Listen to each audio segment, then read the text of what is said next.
భారతదేశపు మొదటి మహిళా కార్డియాలజిస్ట్ డాక్టర్ ఎస్ఐ పద్మావతి గురించి మీరు విన్నారా? కార్డియాలజీకి మాతృదేవతగా పిలువబడే ఆమె 70 సంవత్సరాలకు పైగా పేదవాళ్ళ హృదయాలను రక్షించడానికే ఆమె జీవితాన్ని అంకితం చేశారు. 1917లో బర్మాలోని రంగూన్లో జన్మించిన డాక్టర్ పద్మావతి గారు మహిళలు వంటగదికే పరిమితం అవుతున్న రోజుల్లో మెడిసిన్లో అడుగుపెట్టి ఎంబీబీఎస్ పూర్తి చేశారు.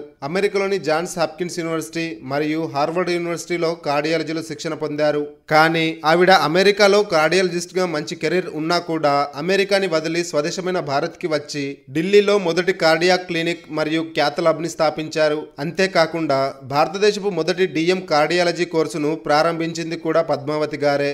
అంతేకాదు ఆవిడ ఆల్ ఇండియా హార్ట్ ఫౌండేషన్ మరియు నేషనల్ హార్ట్ ఇన్స్టిట్యూట్ ని స్థాపించారు. దీని ద్వారా పేదలకు మెరుగైన ఆరోగ్య సంరక్షణ అందించడంలో అపరిమితంగా కృషి చేశారు పద్మావతి గారు.